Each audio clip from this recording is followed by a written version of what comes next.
I'm AJ Truck. And I'm Jeff Swiderski with AnnieMac Home Mortgage's Momentum Group, your trusted partner in the home buying process. At AnnieMac, we can strengthen your offer with our innovative program, Cash to Keys, giving you a competitive edge by allowing you to make a cash offer on your new home. Together, we've helped over 1,000 families move into their dream homes, and we'd love to do the same for you. Give us a call today at 401-486-0853 to get started.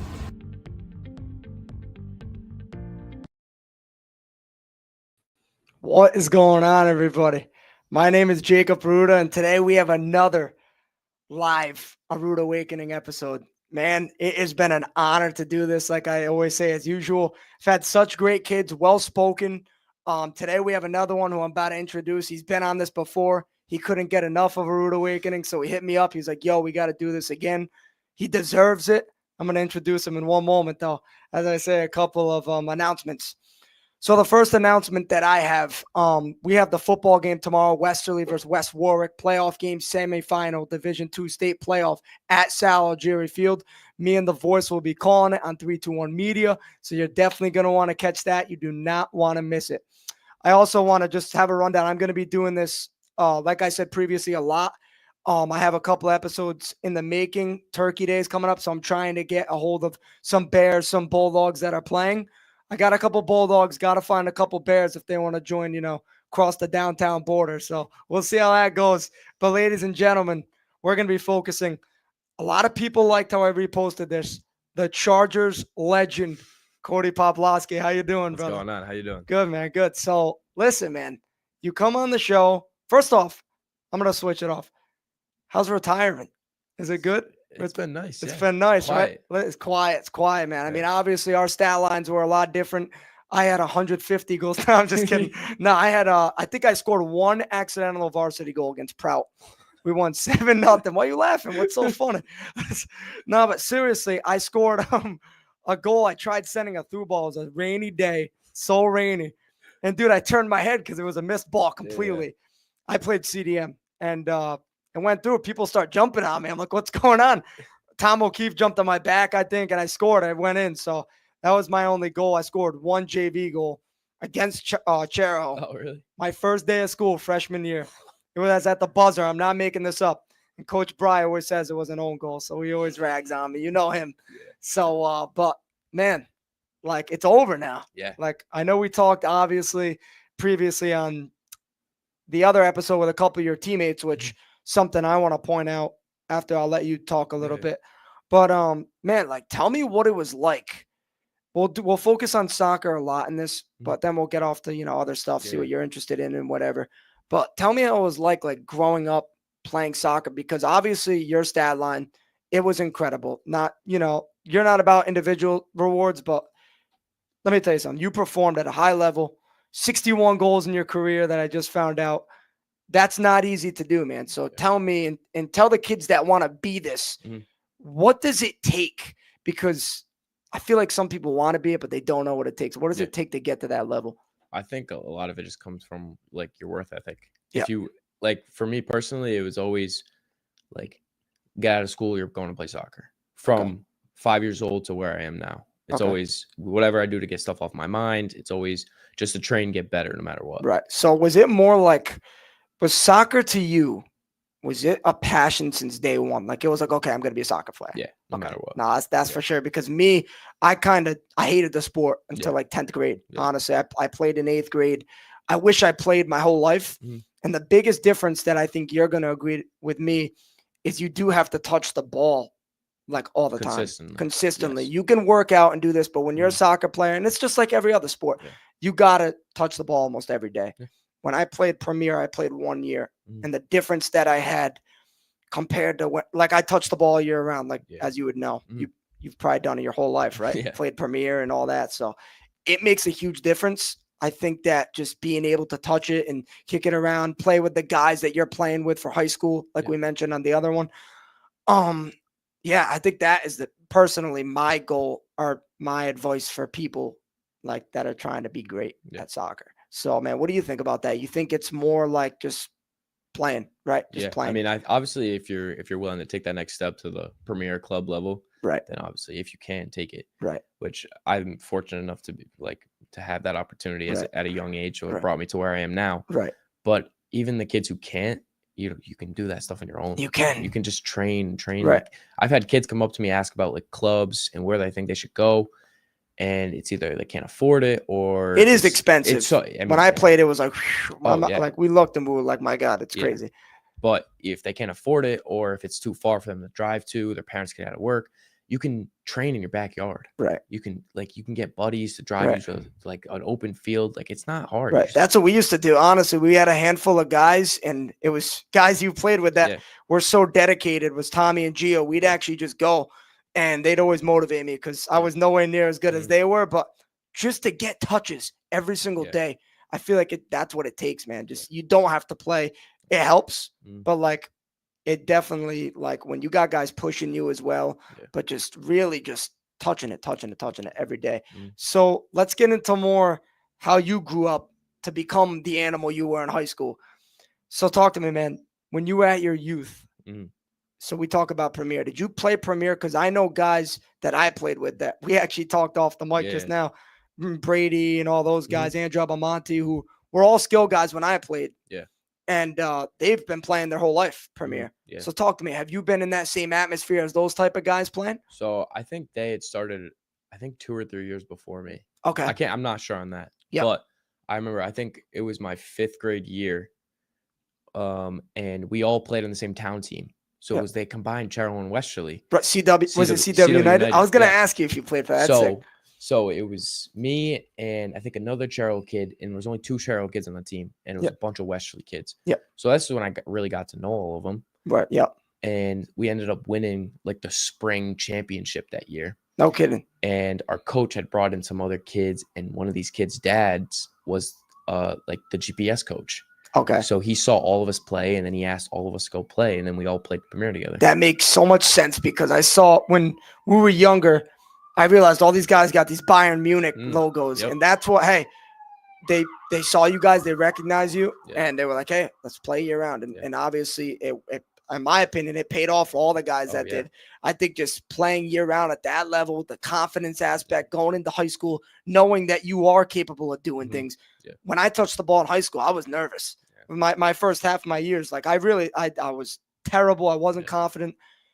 I think what Premier does, not like just touching the ball, doing all this, and this goes for any high school sport, is that confidence. Builds confidence. Yeah, exactly. And I think the way that I saw, and this is a shout out to you and your leadership, because you don't seem like you brag about it at all. And this is something that you should know. When those guys came in, like Luca Fazzaro, and we had him who sounded so confident. Yeah. That's what you want to see as a leader, as you. And I remember, like you said, day one when I talked to you, we want to be kind of role models to these guys and set the standard for what they need to see and what they need to do at this level. The way that they were talking to you and looking up to you, the way, like, I don't think you realize it now, but that's special. Yeah. Seriously, when there's troops that are younger and they're looking at you and being like, yo, like, I want to be like Kody. Like, that's got to feel like awesome for real. Like, I wasn't as skilled to do that. Like, you like, listen, like, but that comes with work and dedication. And you showed that, man. And when you're great like that, the platform for being a leader is there, and you took it. So, dude, kudos to you, man. That was awesome. So, honestly, I mean, 61 goals. Man, I was thinking to myself, you scored 15 this year, right? Yeah, 14, I think 14. I should have took the 15, man. Yeah. I'm kidding now, but 14 goals. You dropped to center mid, center defensive mid. Yeah. Now, I've played soccer for 4 years in high school. I don't think I shot 10 shots as center defensive mid. Yeah. People, they discredit that 14 goals as a CD. Like, that is ridiculous. Yeah. It's ridiculous. How did you, like, just the ability, like, what did it take to even get that quickness and do that? Like, was it like the gym? What was it, man? Like, I think a lot of it came from just talking to the other kids in the middle with me. Yeah. So it's huge. A lot of it was I was playing with the younger kids. Yeah. So at the beginning of the season, it was tough because they didn't really know as much how I played because they didn't play with me the year before. Yeah. So they were only freshmen. But it was more of just communicating with them and making sure they understood what my role was in the middle. Right. Whereas I'm going to control the middle, and if I can take that leap forward and make it like attacking opportunity, then I'm going to take it, and then I want like them to pinch in behind. Right. So all of it's communication. It's all communication. As a midfielder, coming from myself too, That is the biggest thing, is just filling the lanes, right? Yeah. Because they know that you're gonna, if you have a hole, Yeah. you're gonna beat a couple guys and you're gonna take them on. Yeah. That is so big, especially for the younger guys to recognize that. That sophomore class, one of the best I've seen. Oh yeah. We had that hype kind of my senior class and the junior class behind me. We were supposed to be legit. Yeah. We didn't take that full potential because Yeah, we yeah. heard that all the time. I feel like if these guys can keep their heads down, as you know, they're going to be dangerous. Yeah. Very dangerous. Yeah. But yeah, midfield, like for you played attacker. Mhm. You never played defense. I could have sworn you played. I started off when I first started Premier. I was a left back. You were a left back. Yeah. So, and I started at right back, and I don't know why a coach put me there. And Yeah. and all my coaches, not Yeah. just my high school experience. I was the slowest guy. I feel like you have to be one of the most athletic to play outside back, and you have to be, your touch has to be spot on. You have to know where you're going with it. Like, I personally believe like the width in soccer is like, if you can control that and have guys that can be like playmakers, I think it's like the biggest thing, Oh, yeah. honestly. Like, as you know, Especially in high school, it's one of the Right. most dangerous spots on the field. Exactly, Yeah. exactly. Because in most matchups, as you would know, sometimes there is a weak link, Yeah, an outside always. back. And I feel like there always is, honestly. And like, I feel like people, like, they throw people in those positions, but they don't realize how important it is. You know what I mean? Like, if I'm running the show, I feel like I'm going to put someone that I feel like, is not slower, but, slower than the rest up top, because I don't want to leave a hole for a guy like you. If you're going to take it, like someone smart with the skill, they're going to take advantage of that. They're all going to day. recognize it right away. Absolutely. And I feel like to have that outside back experience, you learn so much. Oh yeah. You learn so much. And for me, it was outside back and goalkeeping, honestly. Goalie? Yeah. So I played goalie growing up. So from, Coach Luke. Yeah. So shout out to him, by the way. He was my awesome. Rams coach He's as awesome. well. Yeah. So he's so dedicated, British, awesome. He loves it. Yeah. Right when he came here. So when I first played, I did goalie training with him. I played in like 2nd to 4th or 5th grade because like I wasn't a soccer guy, but both sides of my family played. The Sir Lucas, like Tommy, Anthony, Nico, Anthony coaches. Felt like you had to fit right. Almost. And then I don't know if you know the Aldridges, but they're just dogs. I think they're a little older than you. Yeah. You know Griffin Aldridge? I think so. He's in my grade. He was a dog. He ended up being a great football player, but that's all the Aldridge family was. But they love soccer, so I was trapped on both sides. Yeah. But so I played goalie, and then I was like, I'm not having it. And then this time I met one of my best friends, and you would know him, Johnny Tarano. Oh, yep. And we competed. I mean, he always had the edge. He was awesome. Yeah. He's one of the better goalies. And but that's what kind of got me into it as well. Shout out to him. We competed. I love that competition because I came back for 8th grade and tried out for Wesley Middle School. Yeah. And it was just like, all right, I got to get back into this. Even though I stunk. Like, you can ask guys like Brady and all them. I mean, they were like, this guy's the worst. They used to pick on me. They were younger too. I'm like, shout out to those guys. I love them to death. Those guys are like my brothers. Seriously, they're crazy, but I love them. But we ended up, all getting close from it. Yeah.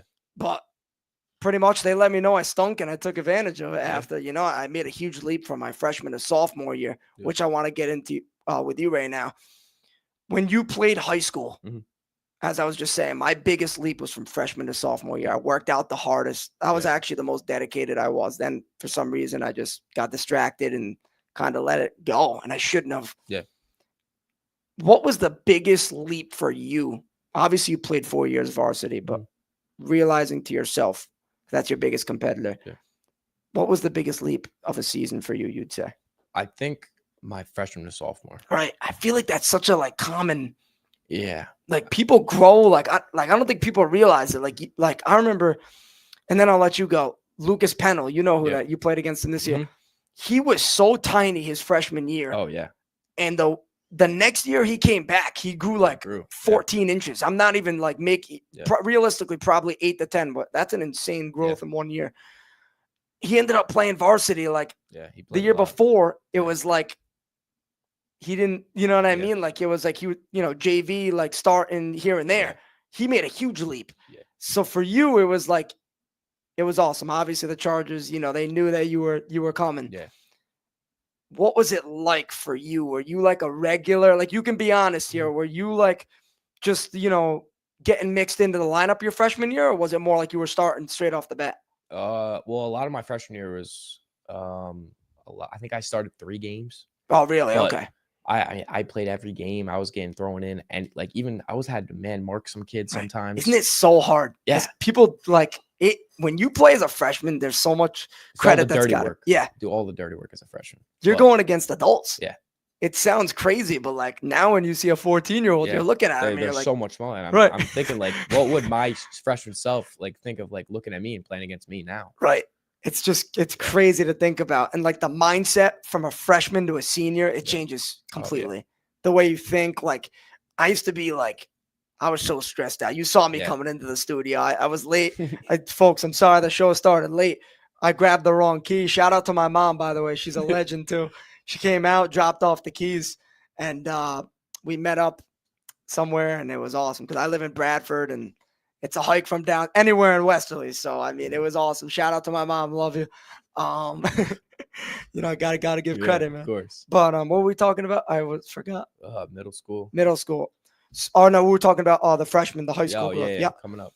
So, yeah, dude, it's just so like, I can't believe like my little self. I was so nervous coming up Yeah. my freshman year. Yeah. And like, honest story, like, I don't know if I said it last time with Coach Williams here, but there was 4 guys that got cut going up to the playoffs my freshman year. I was one of those guys. Oh, I really? was one of those guys. Yeah. Yeah. I can remember. I'm not going to say any names, but I'll never forget. We had to turn uniforms in while the guys were practicing, and it was something I was like, it was like Stuck with you. oh yeah. Yeah. Like I was like, this ain't happening again. Yeah. It And always like sticks at the with time, like I would tell him right now, like I love the guy now. Me and him have a good, you know, and I think it was awesome that he kind of did that in a way. I mean, like at first I was like, man, like I was about to throw in the towel. Yeah. And I'll never forget what my dad told me. He's like, it's either you quit and let them leave, kind of let them win that, or you're gonna come back and you're gonna show them, hey, we're coming back. And I was like, you know what? Like that was one of the best advice that was ever told to me. Yeah. I'll never forget that car ride we're driving from White Rock. You remember those little things, and I'm sure you had those stories we're gonna get into right after this. Top stories. And it's just one of those things you don't forget. And I came back. I actually worked really hard, and there was only a couple guys that got called up for the playoffs the year after. And it was me, Brady, and Tommy Saluka. And I was like, even I know those guys were younger, but me as an 8th grader, right? When they were, bugging me and stuff, to now be not at that level, but to be considered in that, hey, like they're counting on me now. 1 year ago, they said, we're okay with him quitting, right? Now we're here and we're like, okay, like, let's go, right? So it's like, that was awesome for me. That was probably my highest milestone in high school. I think that was my best year over my senior year. Really? Believe it. I think I was just so locked in that season. And I'm going to ask you, like, were there any, like, I mean, being the top guy pretty much your whole high school way? I mean, not always the top guy because Cheryl's had a great program. Yeah. We could both agree on that. And, like, what was it like what were the obstacles for you from your freshman to senior year that you had to face knowing that you had a big goal going into high school? I mean, I think a lot of the obstacles freshman year were definitely competing with other players on my team. Right. Where it's like, and it's not even just like the kids in my grade, but it was always the juniors and the seniors. Right. And I was always separated from my kid, like my grade, and even like a lot of the kids in sophomore class. Describe that to me. Was that different being like young and hanging out with all these older guys? Like, was that? Because there's a couple each time in school, as you would know, in any sport. Yeah. I mean, I think the only real time I'd hang out with them was in soccer. Right. Sophomore year was when I started hanging out with the older guys a lot more. But it was challenging to have to compete with these older kids and watch my like childhood friends kind of have to step back and work for it. Right. And now looking at them, they all worked as hard as they could. Right. They all had a great season this year. You saw it this year. Yeah. And coach was actually saying that it was kind of minimal varsity experience for a lot of these guys. They did not look that way. No. Explain that to me. Were they all mentally prepared? Like it was a great season. Really was. I think a lot of it came from what we put up last year. Yep. Where I think we went 6, 12, and 2. I saw that. Yep. So we didn't have a great season my junior season, but I mean, we put up numbers where we should have at least like gone farther in the playoffs. Right. But you're talking this season or last season? Last season. Oh, that's right. Because you guys won back to back 2 years ago. So it was my junior season, and everyone was talking about 3P, all that Right. stuff. So a lot of confidence going into the season. There was, right. And I think a lot halfway through the season when our record wasn't that good, and me and a couple other guys were only putting up numbers in the stat sheets, and a lot of people's confidence went down, which is when the record went down. But I think a lot of the kids my age especially wanted to come back way stronger this year. Right. And they did. Yeah. You guys really did. Obviously the ending, it was frustrating. Honestly, like, you know me, I'm from Westerly. This isn't the Charahoe thing, by the way. I just wanted to make that clear, folks. I could stand up and show you. But on a serious note, like, watching you guys, it actually, like, I rooted for you guys a lot. Like, you guys, like, not being biased at all. Like, you were my favorite to cover. Yeah. Like, that sounds biased. Obviously, I think our program is exciting to watch. It really, dude, boys and girls. Yeah. It really was. The girls made an incredible run too. But I think just the way that you guys brought it. You guys had, like, you guys were a team. Yeah. You could tell that. And I think that the culture, I think you had a big part in it. You might not want to admit it, but I feel like you being the leader, being the head honcho of these guys, I think a lot of them rallied around you, as I saw, especially the younger guys that came in here, obviously Luca, and I'll get more of them on. I want Mitch on this one day when soccer season comes closer. But I think that impact, you might not realize it now, like I said, but having these guys, having a guy that can take over in soccer, as you know, is very difficult. Yeah. It's one verse, not one verse, but like there's 11 guys on the field. It's not like basketball where there's a 1v5. Yeah. It's 11. You need a whole unit. And I think that you guys, I see how the way you guys played. You guys could play any play style, which was awesome. And that was my favorite thing about you guys. You guys could beat anyone on any given night, but you also had nights where you struggled. And it was like, it even drove me nuts in the booth. And I was like, these guys are better than that. But you can't bring it all the time. But so I want to ask you this question. And this is through personal, and then you could talk about team. Yeah. How do you keep a consistent mindset? Because you look so driven from year 1 to year 4, right? Obviously, you scored, I believe, almost did you score 30 goals your junior year? Or 28. 28. So on the brim of it. That's incredible. And how much games? Over a goal a game, definitely. Yeah, I think we played 19 games. Yeah, right. So that's a goal and a half a game, folks. That ain't easy. How do you keep that same driven mindset every single year? I think a lot of it was just wanting to be the best, no matter what. Even from freshman to senior year, I always wanted to be the best on the field. Yeah. Even if I wasn't, I still always had it in my head that I wanted to be the best. That's what you have to think. Yeah. And honestly, this sounds crazy, but I thought the same way in any single sport, even if I've never played. And I feel like you're the same way. You have to have that mindset in anything. Or else if you go in there thinking you're going to take the backseat to somebody, you're going to. Yeah. Right. So it's like, if you want it in your hands, you got to be the alpha, honestly. And I feel like you had that all year. You had that all 4 of your years. And even, we're going to go back to your freshman year real quick. You said that you fighting with the older kids to get that spot. And obviously they're your teammates, so it's hard. But talk to me about what did you think in your head? I know this sounds odd, but like, what did you think in your head to like get over that hump to beat these guys that were 16, 17, 18? Like, what did you have to master? Was it more the skill, or was it being like, okay, I got to try to match that physicality? Because you're a physical player too. That's why I'm saying that now. Like, I think a lot of it freshman year was my technical ability. Okay. My team, my freshman year, the team was huge. Right. I remember that. A lot of big kids. So I was a junior. I never expected to beat them with being stronger than them. Right. Ever. You guys, I think I lied on live air one time. I said that I never lost to you guys. I did lose to you guys. And that was my junior year. That was your freshman season. My freshman season. You guys were awesome. I think we won 4-1. Yeah, you kicked our butts. Yeah, I remember. It was, but your team was huge. Yeah. I remember a kid I played with.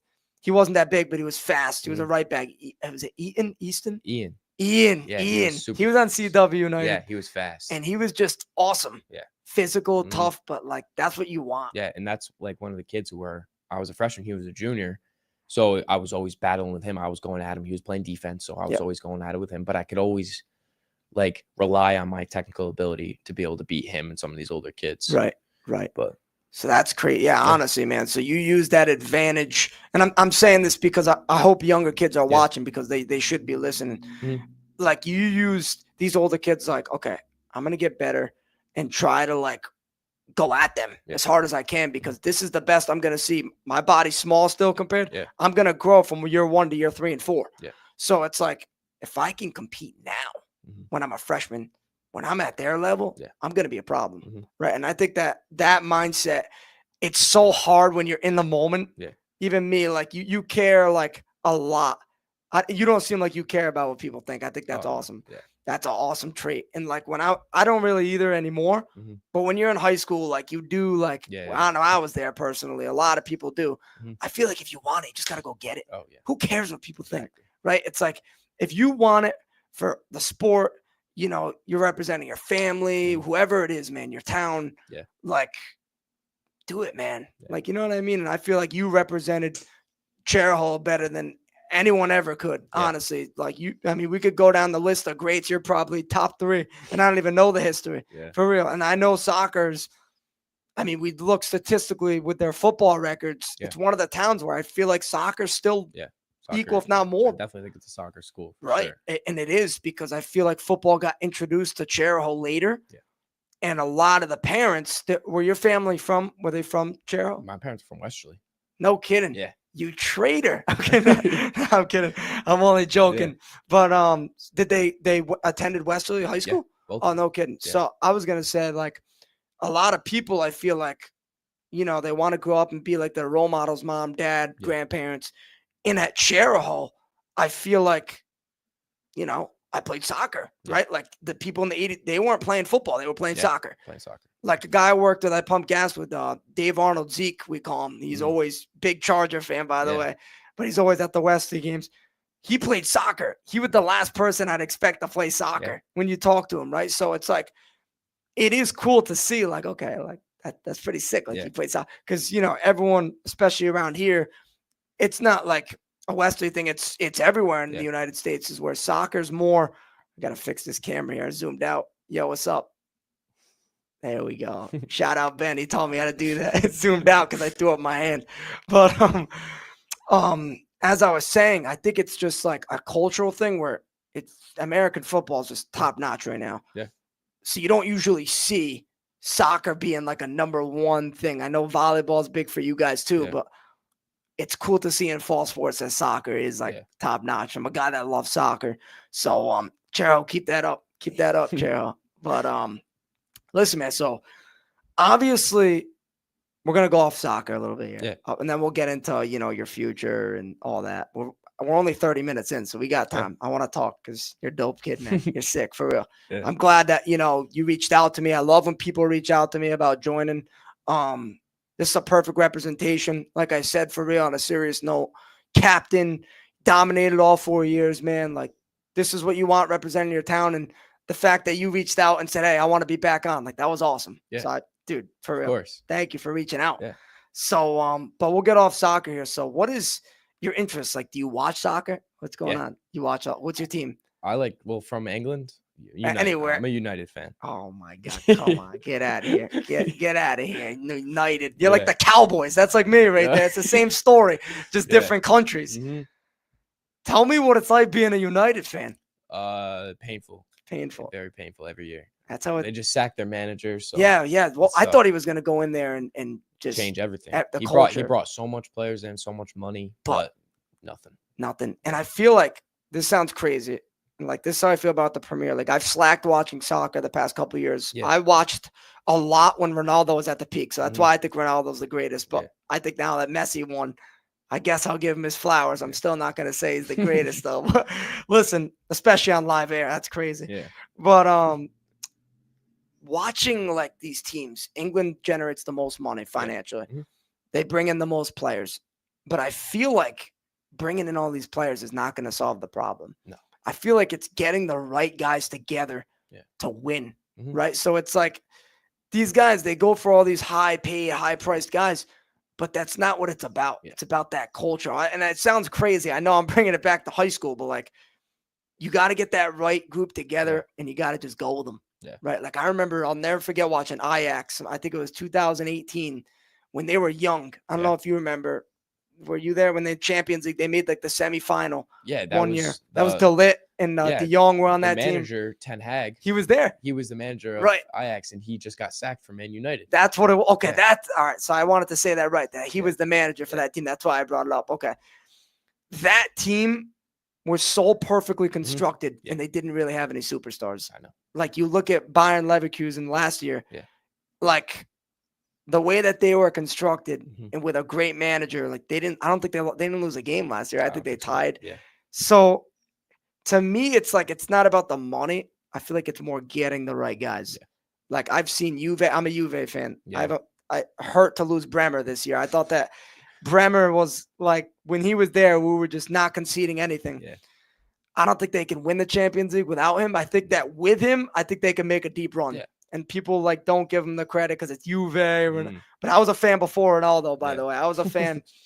My Tommy Saluka, by the way. My Uncle Paulie, by the way, was texting in this. Love that guy. Shout out to him. He like those are the reason why I'm a Juve fan. Yeah. That's the reason why. And it was like they lost to Barcelona. They got scraped in the final when Messi, Neymar, and Suarez, which is not fair. Right. We're gonna have a debate, by the way, after this. But when you look at like that team, and then a couple of years after, Dybala started progressing, and obviously injuries hurt his career. But watching him take over like what he did, and like I was like, we're gonna eventually win this thing. We ended up making the final 2 years later against Madrid. Yep. And then lost. We lost. We didn't concede a goal the whole time, and then they score 4 on us. Yep. And I'm Portuguese, so I root for Ronaldo, but I couldn't stand him at this time. My cousin's there, like he's a secret Real Madrid fan. I'm like, no, I'm not. I love Juve, man. Like, no way in heck. Yeah. So when they got Ronaldo, I was really hyped. Yeah. Like I was like, okay, like if I never thought he was gonna make that jump, dude. Like I never thought he was gonna come to Juve. No. Like, could you not? So like random. It was so random. Yeah. Like he had almost the greatest goal, like if not the greatest, in our stadium. Oh yeah. But like, I just didn't see him coming to Italy. I thought it was crazy. I think his main thing was he wanted to dominate in every league he could. Every league he could. And Juve looked like the best scenario. But when he came in, I don't think he realized that he funded the league a lot because Serie A was in a slump. Yeah. Now look at them. Yeah. They have like 4 or 5 teams that are dangerous, man. You know what I mean? So it's like, and Juve, they won 10 years straight. When he got there, that streak ended. Like it's crazy to think about, but like when he moved in the league, like I argue with my cousin all the time, but was it like a bad decision to bring him in? Like I kind of think it was, in a way. And I can't believe I'm saying they didn't win much. They didn't win, dude. They honestly got worse because they focused on the whole Ronaldo project rather than the team aspect. Like they lost guys like a fan favorite of mine to this day. He's not a superstar, but he's a winner. Mario Mandzukic. Oh, yep. I love that guy. He's just got that identity of a winning, you know what I mean? Like those type of guys. Like I loved Pjanic, like Khedira, like those guys were like my guys. Yeah. So watching them, and then they bring in Ronaldo, they get all these guys that are just kind of big brand names, and they went down. Yeah. Like they really did. And I think Man U's got that same issue right now. Yeah. I feel like they just gotta grow players. Yeah. Through their program. And I think they got a few young, like Garnacho and yes, he's a beast. Yeah, but it's just fans. I feel like the fans are in all these kids' heads, and they let it get to them. Right, they do. It's so frustrating to watch. Like I watched that game the other day.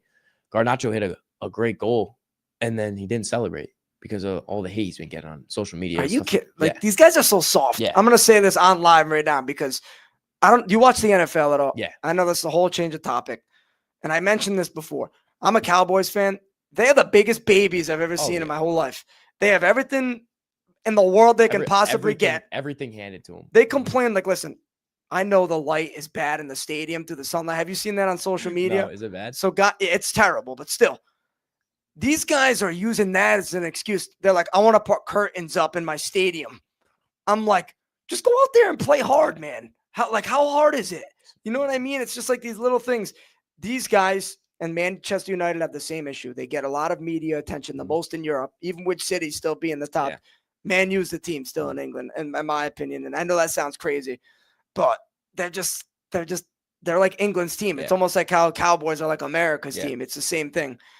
And I think when we look at these guys that are playing now, they think that they're the guys that have won in the 90s, in the 2000s. You know what I mean? Like they're not. No.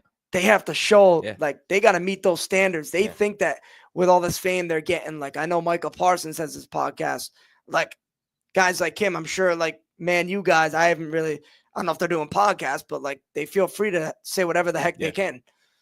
It's just like, to me, it's like, it just drives me insane. There's no other way to put it. Yeah. Like these guys, they think they've done something and they haven't. Yeah. It's so much. I can't even get the money topic. Oh, please. People please. like the Saudi league. And I think all these kids, there's so many young kids who are like 20, 21. And that's when, like, especially if you're playing professional, you're going into like your prime years. Your prime, dude. And they're taking like 50, 60, even like $100 million contracts to go play in the Saudi league. Like, listen, this is the take I have on that. And you could tell that you're passionate about it, and I love it. When, like, here we go. Shout out to Ben Hahn. Hopefully this sounds better. Anyway, so what were we talking about? We were talking about Saudi. Yeah. So the takes I have on them is it's a lot to decline money wise, right? You're a kid. You see that much money. You don't even know where your life's going, right? And I think that's the problem with throwing so much money at people at a young age because they don't even know what to do with their lives. They have no clue what to do with all that money. Oh, hold on. I messed up this thing here. Yeah, but on top of that, it's like, the monitor. Anyway, my fault. But as I was saying, like, I feel like they don't know what they want, and like they just see the money, they take it, and it's like, come on. It's like you have so much future to be greatness. It's almost like how I was saying about, I know it's off topic, but different sport. They don't realize that their bigger investment could be in being a legend at Real Madrid. Yeah, right. Exactly. It's like the same thing what I was saying with Tyreek Hill, because I started the NFL. I love it. Yeah. And for me, it's like when you look at these guys like Tyreek Hill, he takes the money to go to Miami when he could have been the guy in Travis Kelce's shoes that is getting all the attention. Right. So it's like, it blows my head because you're just throwing this much. You don't know how to react. Yeah. And it's like, it's a lot. It's all sports, but soccer is definitely the worst right now because it's something that, like, it's just it's crazy to me. I'm like losing words over it because it's just like, I don't know.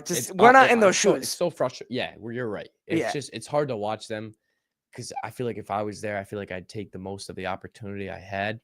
Yeah. So I'd have no clue what I would really do. Yeah. But right. But honestly, from a guy that, you love the sport, I love the sport. It is like at the end, I think like it's crazy, but like you're gonna make enough money to survive if you do it right at some other club, right? Of course. And I think if you want to pursue your career, you gotta go for the big prize, right? You gotta go for like a top 5 league in Europe. And like, I think these kids are making the wrong decisions for their future benefits to become better players, to be like, I don't think they understand, like, even if they want to be more of an influence, I think that like you go to a club like that, like in the top 5 leagues, I think you have more of an influence on the world because more people watch. Despite Saudi Arabia, they bring in Ronaldo. People are still watching and other great legends too. But it's, at the end of the day, if you're asking me if I'd rather watch 40-year-old Cristiano Ronaldo against some other team I'd never heard in my life, or PSG and Barcelona, or Real Madrid, Barca, or Juve and Man U, give me, I don't care how bad they are, I'm watching that game. And I think you could agree. Yeah, of course. That's just a huge issue, I think, in sports right now. And obviously soccer is definitely the worst with it, I'd say. But yeah, man, it's crazy. But listen, man, we're going to talk about a little future here with you. We're going to switch the topic. We're going to get off to college. You have obviously you said you wanted to play at the next level. Yeah. Are you looking to stay around? Are you looking to go far? I'd definitely say in New England is definitely my range. Right. I've been talking to a few schools. I think I've narrowed it down to like a top 5. Good. So I think a decision will be made very soon. Sweet. And I think the public will enjoy it. Awesome. So, yeah. Awesome. Good to hear. Obviously, I'm going to be a fan, man. If Yeah. you want to use any platform, you Yeah. let me know for real, because you could definitely be on this platform to do so. Of course. I think it's awesome. I think that even when I'm watching my boys play at Rick, Yeah. like, it's so cool to see, like, guys, it's a big jump, man. Yeah. And you're going to see, like, even the daily trainings, I think you're going to be ready for it. But, like, just physically, mentally, like, it's just so much more of a dedication. Yeah.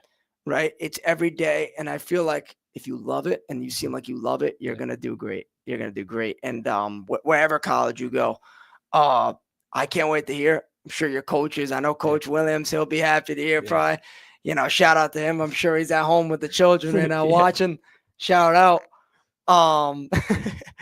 But tell me personally what it was like, because we've played both under him now. Yeah. To play for him, like, he brings the energy. That's the thing with him. So tell me how you felt about playing for Coach. I mean, I think it was more me. I think I brought him in Really? to come coach. So Really? All right, I gotta leak this here. I gotta leak this. I'm a Yeah. media guy now. I heard you guys are related some way through the road. I've never even talked to Coach Brian. I forgot who told me that. You know who it was? Shout out Gio. I'm doing credits right now. He's like, I think they're related. Like, I was calling him from Mexico, watching one of his games, and I'm like, dude, no way. I'm like, no way. So talk to me, brother. You gotta let the world know. I think there might be some string of bloodline between my grandma and I think his uncle, but there might be a small connection. I'm not sure. Listen, don't admit that in public. I'm just kidding. No, I'm just kidding. Yeah. But seriously, that's awesome. Yeah. I think that's cool. But so talk to me. How'd you So a lot That's of awesome. it. So my junior year, our coach gets asked to walk away. Yep. And I'm coming off of, I think I was at your best statistic here? Yeah. So for sure, definitely my best season. So my coach gets asked to walk away and not return. So that means our entire coaching staff is pushed away. So our assistant and our JV coach, our JV coach, Ryan Allen, I looked up to him for years. He was like a counselor at the camp I went to. And this is the assistant? This is the JV coach. JV coach. So like for years, and he was like Charahoe's guy when I was in middle school. So I always watched their games, and I was always like, I want to be like him. Yeah, right. So that's awesome. It was hard to see them, to see if they, especially him, to see if he was going to get that job opportunity to come back. So I think it was him, Coach Brian, obviously, and then our assistant coach. So there was 3 in the running for the head coaching job. Yep. And I obviously put my words in. I let them know what I thought about the situation. Really? And I remember Brian was never going to put in for it. I mean, he just had a new kid. Right. He's got 2 kids now. Right. So that's why he walked away from Westerly to begin with. It's because he didn't have enough time. So it took a lot of convincing, and he would come to like my games my junior year, and he would talk to me. So it really made me think of like having how good would having him as a coach be. Right. And he pushed me all year, and he knew my potential all year. And I think he knew what was best for me and what was like best for the team. Right. Yeah. Absolutely. No, he's a great guy, man. Yeah. Honestly, like I said earlier, like I look back at times and like me and him, we text almost like every day now. It's awesome. In my senior year, he handled me perfectly. Yeah. And I think that the times where I thought, man, like this guy, like he's a pain. Yeah. Like I'd tell it to him, but let me tell you something. When me and him, got closer, I worked for every minute I had, and I didn't prepare the way I did, and the way that he mentally brought us together, like it was awesome. Yeah. And I have so much respect for Coach Brian Williams, for real. Yeah. Like he'll yell at you straight up. You might want to, say something back, but you're not gonna because you respect him. And jokingly here and there you might, but he's a respectable guy, man. Yeah. He goes there, he's going to get the best out of you. And to me, that was what happened to me, man. Like I said, freshman year. Yeah. And then up to my senior year, I saw a complete difference. And I want to thank him, obviously, as usual. And if it wasn't for him, I mean, like he also like got me to play and love the sport, honestly. So pushed me to be the best I could be. Yeah. And I couldn't thank him enough. And obviously, you only got to play for him for one season, but you said it was special. And I think that, coming from a guy that's been around the Williams era, around anywhere, I think that watching him this year be the guy he was. I thought he did a great job with you guys. Obviously, the results didn't take you to the championship game, which Shea ended up winning the whole thing, as I assumed. Yeah. But and I think you did too. Yeah. But just the way that it was played all year long, you guys were ready for a lot. Yeah. And I think that was awesome from his standpoint, and obviously a guy that was running the show in you. So yeah, I think he definitely stepping in as a first-year coach with a brand new coaching staff. it's not easy, man. No. Not knowing a single kid. He had Yeah. he knew you. He knew me and my little brother. I think he Right. knew one other kid, but he had us going right away. Right. And I remember Gotta love that. I remember I was still in school, I think. Yeah. And volleyball season ended. So he was like, hey, I got some stuff I want to talk to him. So I met him somewhere and we were just talking about like what he wants to bring in. Yeah. And he didn't even have like the job yet. Right. And he was already like Thinking. about all this stuff. Right. And I was like, It's a lot of work. I was like, wow, like he really like wants this to happen. Right. And it was so special Yeah. to like see the opportunity that I like brought in with him, like just to be together for that entire thing. My entire senior year was awesome. No, that's awesome. Especially when, you got a guy that cares for Yeah. it. And, like you said, before he even gets the job, he's like, yo, what can we do? Yeah. Right. Like when I get this in his head, he's like, Yeah. we're going to be ready. Mhm. And that's the right mindset you got to have. I feel like it's so hard to go from a community you've coached for almost a decade. Yeah. He's been helping out for 15 years, but head coach for almost a decade. And, like to switch a whole different atmosphere. Mhm. Like even like it was just Completely different community. you too. go from So knowing different. Yeah. everyone in town Mhm. from absolutely no one, No one, really. yeah. So I think that's incredible to make that jump. You saw it take Yeah. effect. Mhm. And I think that it is cool as a coach. Obviously, I look forward to coaching. I know I'm going to coach eventually. Like I said, I got my rec draft, baby, Yeah. in a little bit. We're on for a back-to-back tour, baby. We Yeah. won it last year, so trying to get the guys I Yeah. can get. But it'll be fun, man. Shout out to Mike Joyce, by the way, for who running the Western Youth Basketball League. It's been an incredible job.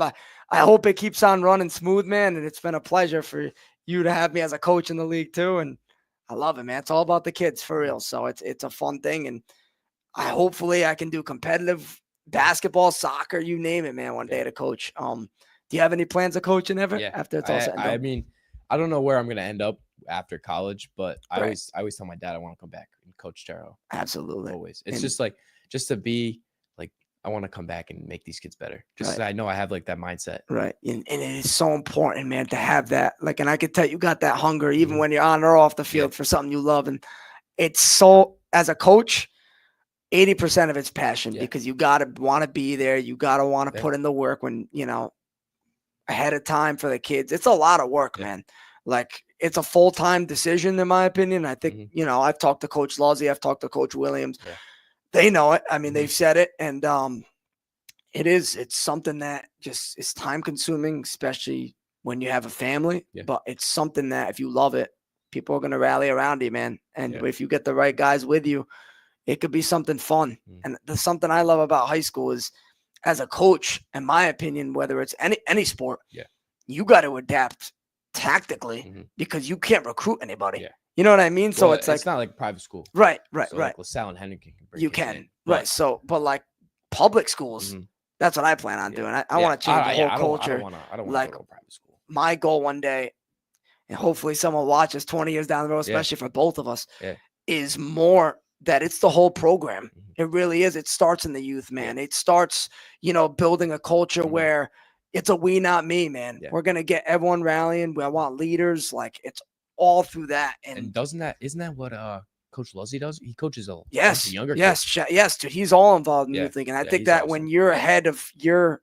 town, shout out to Coach Luzzy for real, man. And he has so much respect for you. She's probably watching. I love him. He's awesome. But man, like the dedication, it's there. And when you're ahead of the program, you have to have that. And he's doing a great job, man. Shout out to Coach Luzzy again. Yeah. It's just something that, he's gotten the job and he's going to take advantage of it. He's going to run the whole youth, which is so important on top of coaching, because when you're a kid and you're around that, White Rock or where you played at, where'd you play? Ninnegrit? I played at White Rock too. Yeah. So anyway, it's just seeing the head coach there as a young kid. And you're like, one day I want to be playing for him. You know what I mean? Like, I think that's what's so cool about being involved as a head coach.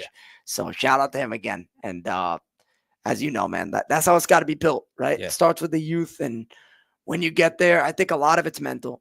I think a lot of it's getting the guys together and getting the best out of people. Yeah. You know, and I think that's what pretty much wraps up the coaching aspect. And so, like, we're gonna go off the coaching topic. I'm trying to think of something here that I thought of before the podcast.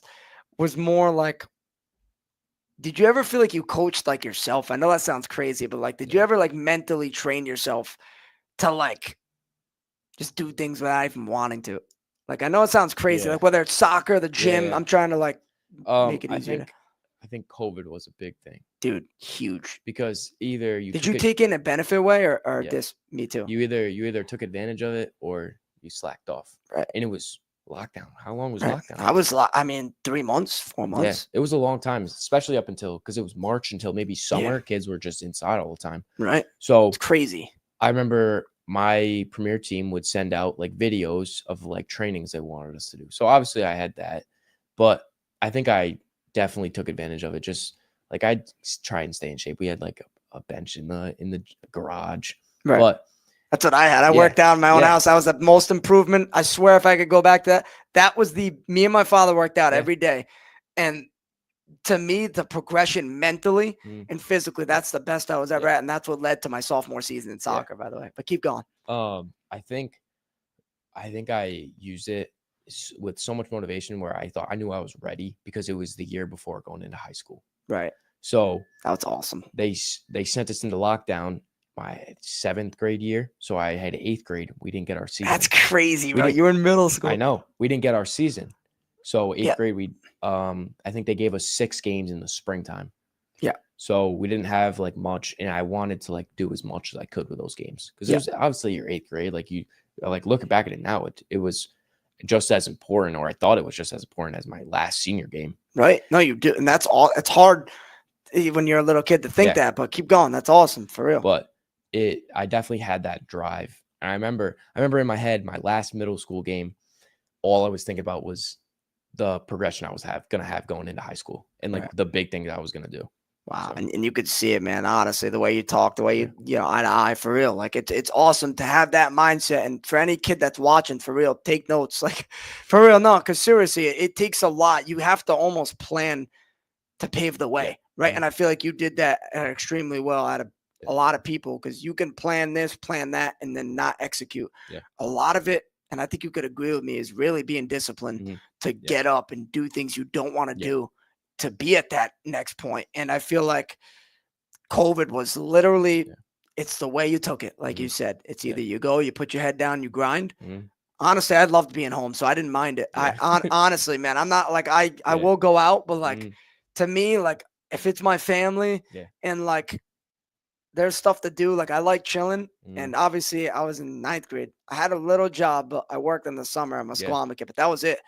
And I just worked out, and it was the best thing for me, honestly. And to this day, like if that ever happens, I don't know when I touch a weight. You know what I mean? Like it's crazy, honestly, like to see what like everything happens for a reason, and it's how you take it.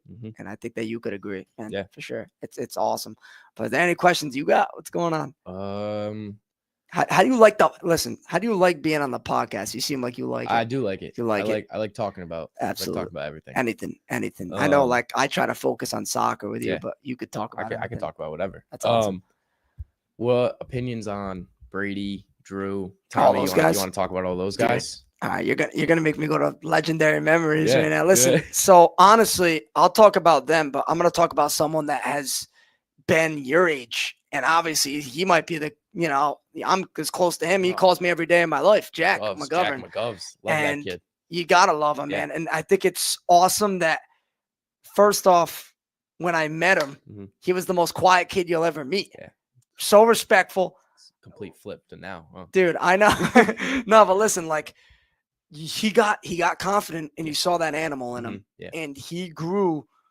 Like I heard he was a really good player in soccer, and then I see him grow, and he played indoor with us, and I was like, okay, he's not that great in my head. Like, no offense, and he knows that too.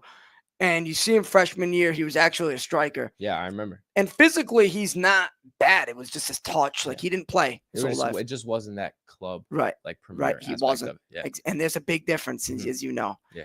But he got better, and he actually ended up playing He premier. ended up playing premier, yeah. And it helped him out a lot. But because he had the physical aspect, and you would know. I mean, he played hockey, right? Right. Yeah, he played hockey growing up his whole life. So, I mean, I met him when he was in 8th grade. So your guys' 8th grade. And I said, this kid's awesome. And then, you get to know him. No, I'm serious.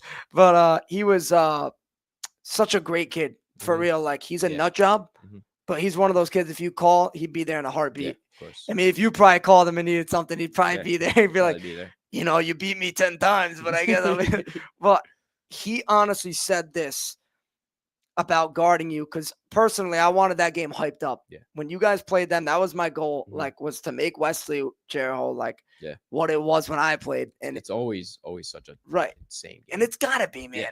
Like, you guys had the edge talent this year, and I'm gonna say that for sure. But in those games, like I said, when you guys were, you throw all that away. It doesn't even matter. It's like it's you guys know each other so well. It's just whoever wants it more. Yeah. And I think that when you guys played, it gave me the honor to cover it. But the battles that you and him had in that first game, when he was man marking most of the game. Yeah. And I think that I have a hot take on man marking. I think it's efficient at that level. I really do think it is. Especially in high school level. But there's only so much you can do. You can't follow, like, just coming at, I'm not even just saying this because you're here, but you can't follow a Kody for 80. It's hard. 80 minutes. Yeah. It's hard. He did it well the whole game. Really, thought he did a great job. Yeah. You're going to get your shots. You know what I mean? And that's what I told him. Listen, just try to body him a little, but he's going to have those chances. You can't be mad, right? Yeah. And he took that, and he actually said, he was like, he's one of the best players I've covered. Yeah. And I think, like, seriously, I think that he's one of the better defenders in the state, because he just, he played off a lot of injuries. Yeah. His junior year, he was a real beast. I don't know if you played against him. I did. I played against him and Drew. Yeah, those kids were going to talk about they're animals back then. Yeah, so it's like we had such a good back line. My junior year, I didn't even score against them. Yeah. I think did you score my senior year against us? Yeah. You did? Did. Come on. Yeah, it was my you were a sophomore. I was a sophomore. You guys beat us 3-1. We won 4-2 at Wesley. Did you? Or 4-1. It might have been Tommy had 2 goals. I'll never forget. Under the lights. It might have been 3-1. I'd have to look it up. Gio in the paper. had 2. Tommy had 1. Maybe I'm wrong. They might have both had 2, bro. Yeah. I'm telling you. I'd have to look. It did come right up because Tommy has an iconic picture in the paper. But I do. That was my first ever, that was my first ever goal my sophomore year. Yeah. That was the first game of the season. Yep. Yeah. Yep. And that was early in the year. That was early. And then we ended up winning the championship too. Yeah, that's what we were saying. Yeah. And like that was the year for us where we were like that was a very strong year. That was our well, we say it is, but we could have been so much stronger. Yeah. It could have been so much stronger. And honestly, I take accountability because I wasn't, and it stinks to have regrets, but you can't go back in time. I was just talking to my dad. I'm like, what it could have been if I really put the time and effort my senior year. I got distracted and really, like, you do feel bad for the guys around you that cared. Yeah. Right. And it's like I almost want to say I'm sorry, honestly, because you don't realize the impact now, but when you watch people play, it hits you. Like this year, it hit me more than any year I ever even could imagine covering you guys. And I feel like that year was so special friend group wise, like Brady. Yeah. I'll never forget. We're going to get into Brady right now. Awesome kid, by the way. He's a nut job too, but he's one of those kids as well. You call, he'd be there. Yeah. And he was one of the better soccer players. Yeah. His head wasn't always in the game, but like sophomore year, like I said, we did not like each other up to my sophomore year. Yeah. We became like best friends. It was always me, Brady, and Jack. Yeah. Ask Coach Brian right now. We'd have bruises all over each other. We'd come to practice, and he would be like, "What's going on? Let me guess. Arruda, Smith, and McGovern." And we'd be running because us three would be doing something. But, dude, it was just like the aspect of just going at it. Yeah. Like we were competing. Like those guys were younger than me, and I was like, he thinks he's better than me, and he is. But like, let's go. You know what I mean? And like I think that he gained respect from that. I gained respect from him. Yeah. And I think it was so important, like, to have those guys like on the team. Yeah. Like they're crazy, but they keep everyone loose. Yeah. And he's good. So it was awesome to have that. Like I said, we talked about Jack, Brady, Drew Albamani is another one. Yeah.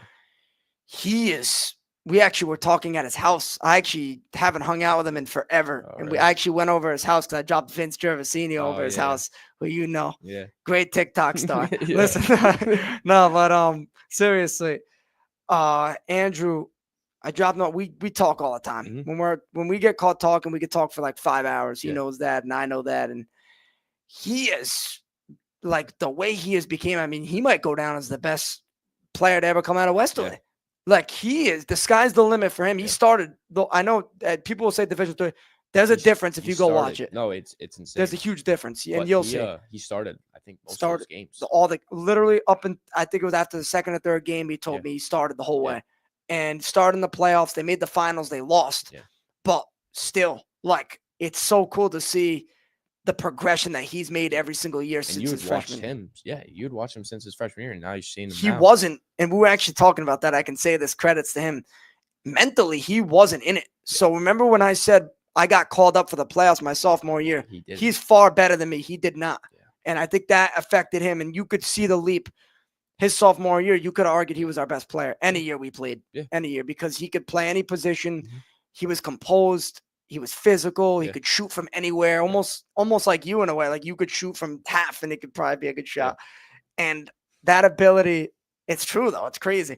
But like to have that ability, it's awesome to be on a team with those type of guys. And another one I want to shout out. I got two guys from my class. My class first. We'll do Liam Kody. You remember Liam Kody? I remember Liam. See, me, I'm biased. Like, I think he's the greatest center back. He's not big. He probably could have. Smart. Yeah. He's very smart. He's just, dude, he's the nicest guy off. But when I'm telling you, flipping a switch when you cross those lines, that kid was like crazy. Like, I'm serious. He was like a whole different human being. He'd rip your head off. Like, he was one of those guys. But you need that on your team. And he was like, I've never seen anyone chase down people like him. Like, I'm being serious. Like, there's got like Jack's up there, guys like him. But for his size, like it was like a warrior, with like full like shield on, like he was just running at you as hard as he could. I remember, with no fear. Like my freshman sophomore year, he was smaller than me. Yeah, he started as a freshman towards the end of the year. So I remember like we had those big kids my freshman sophomore year, and he was just running at him. He didn't care at all. It's nuts, man. Yeah, he's got like it was like he put his body on the line. I'll never forget it. I think he might not release this, but like he never released it to the team. He might have even broke his ribs in one of the, like, I'm serious. He ran into the post so hard. He came back the next practice. I don't know how he even functioned. Like I'm telling you, it was at the end of a game. He ran so hard into the post. But listen, he could be a head case. He could tell you yourself, but he wasn't the leader to speak up, but it was more his actions that were leader. To see him suit up after getting hit like that, to me, he's a leader for that, right? Like, you don't have to always yap to be a leader. That was more like the job I kind of tried doing, and I was okay at it, I guess. But to have a guy that really represents it on the field too, and which I think was awesome about you, was that you could talk as a leader, and you could also play and demonstrate how a leader plays. And I think that Liam Kody had that spot on. Shout out to him. It's him and the boys. They're driving up to New Hampshire right now. Be safe, boys. I couldn't cancel on Kody, by the way. Cody's big time. But yeah, man. Any guys that you played with that are older? I'd say for you older. Like I'm trying to think my age. I don't even remember. I mean, like obviously, what do you mean, like that I've looked up to? Not even like more just like yeah, you could say look up to or like friends with, or just like people boys with. Like I think definitely one of them has got to be like Seth Doobie. Do you remember him? No. Maybe not. What number? Number 10. He wore number 10. Okay. That's so. Those are always the better play. Like the superstars, honestly, number 10, realistically. So I remember he was a senior my freshman year. Yep. And he finished with 0 goals, 0 assists his senior year. But he was he was one of our best players that year. Right. But the stats didn't show it. So I love those type of players, man. So obviously no like awards, anything going on like that. But you could tell if he wasn't on the team, we don't go anywhere. We don't go anywhere. Right. And he was a captain that year. So seeing him my freshman year, and he was always inviting me to stuff, going to hang out with him, going to the field, practicing. He would even invite me to go hang out with a bunch of kids, like Friday, Saturday night. And I was like a freshman, so I was a little scared. But yeah, right. You know, It's there, right. But he like we'd go over his house to play volleyball. He had like a beach volleyball net in the back. He had a pool. So I was always hanging out with him and all his friends. So it was like it was nice to see like that atmosphere of older kids, which I think you do look up to him after a while. Yeah. Like you see these guys and you're like, you do feel like you're kind of cool in the moment. Like it sounds cringy, but like in the moment you're like, you know, like these guys, like they're hanging out with a freshman, like right. Like I must feel pretty cool. Like, exactly. you know, and it does give you that confidence for sure. And that's awesome to hear. Yeah. Like guys like that don't show up in the stat sheet. Kind of almost like that's kind of how like I was in a way. Like I said, maybe a couple assists my senior year because Tom O'Keefe hit bangers outside the box. Thank God for him. My midfield buddy. But like just to be that type of guy for someone younger, like it is awesome to be like a role model and go out and someone to look up to. Like that's so cool. That's what it's all about, honestly. Even I think so.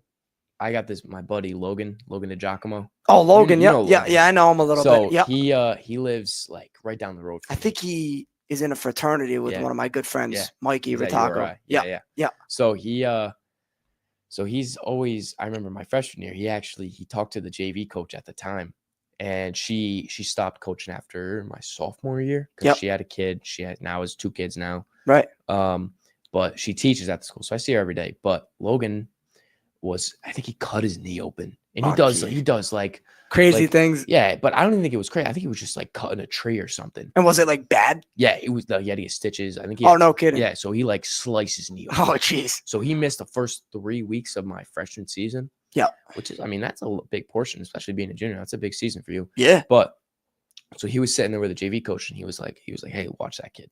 And he was always the one to be like, hey, like, make sure you're watching that kid over there. Yeah. And he was always talking about me practicing with all these older kids. He was like, hey, like, make sure like he's staying, like he's keeping up with these kids up here. So he was saying that to the coaches. The coach. He was like, always hey, saying, like, he was this like, kid's a problem. He's coming up, right? He was like, hey, like he deserves what he's like working for right now. Right. So that's awesome. And he was probably one of my best friends in high school. And really? he was 2 years older than me, but there was these kids who were like older than me. I was always with them. Like I was playing sports with them. Because that's what happens though. You get playing with these guys. So I was always hanging out with him, and he would bring me to practice every day. So awesome. He lived in between my 2 houses. Yeah. So it was like every day he was there, no matter what. Even if he had work, he'd come pick me up. And then eventually, like, I got my license, so it sucks. But I know, right? It's like you're hyped for a little bit, then you got to start paying for gas and all that. Yeah. But he definitely helped me, like, especially through like some like mental stuff. But he was definitely like one of my best friends. That's awesome. I still talk to him. Shout out to the Jock, man. By the way, Logan. To have that type of guy, I'm trying to think of someone older right now that, you know, I'm on live right now, so I can't always think, but to have those role models, I actually have one right now, my cousin, and Nico Serluca, which I'll get into, but to have those type of guys that are role models and can really put an impact on your life, and they might not realize it, but it is awesome to have that ability. And like, I love when people are friends despite the age. That's always how I've been. I don't care if you're in 8th grade. If you're my boy, you're my boy, man. Exactly. You know what I mean? Like, and later on it might pay off. You know what I mean? So I think being nice to everyone's a huge thing. Especially like from a sports aspect, it's a family aspect. Like they're literally your brothers. You're hanging out with them every day for 2-3 months.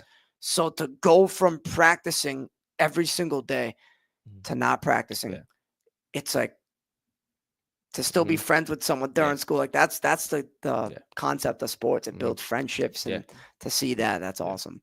That's absolutely awesome. We got Luca Fasaro saying, yo, this is the kid who walked into my class yesterday and Timmy's class today. Is that you? I did, yeah. Listen, man. I walked into Luca's class today. Listen, you're getting him hyped, man. And shout out to Luca, by the way. What he said about you, that's the impact I feel like you have on him in a way, right? So I think that the way that you learn from these older guys, he sees it in me, right? And to set that example, whether it's you, whether it's what I've done, whether it's with anyone else, it's so awesome to be able to be that guy for someone. That's what I tried being to some of the younger guys, but Obviously, some of them Yeah. listened, some of them didn't. But to come from a guy, Mhm. people want to listen to people that are respected Yeah. and do great things. And you Mhm. you definitely have done both that from a soccer aspect and as a friend, I can tell. And yeah, that's so huge to have that ability, man, to like really be a true leader. Yeah. Like people can say they're a leader, but Mhm. and like I said about the armband, honestly, with Yeah. people, that doesn't define you fully Yeah. as a leader. People Mhm. I've met people that have never gotten an armband, Yeah. and they're the biggest leaders I've ever Yeah. met. You know what I mean? So it's like for you, I feel like you're like that, and I feel like these kids, like, it's awesome that they're even watching this. Yeah. You know what I mean? Like they Mhm. see that you're live and they're watching, Yeah. so it's cool to have that for real, man. Yeah. But I have a guy in Nico, so Mhm. Luca. He's Yeah. actually my older cousin. We've Yeah. known each other my whole life, but like I was always so nice, Mhm. right? And he's actually told me this because I always thought he was a nut job growing Yeah. up. He was one of those kids, he just didn't give a crap what people thought, Yeah. which is a good thing. And like he's reckless. Mhm. You know what I mean? Like he'd love to play fight. Yeah. I was the complete opposite. I was nice and friendly. I grew up with two sisters. He grew up with two brothers. Yeah. So it's different.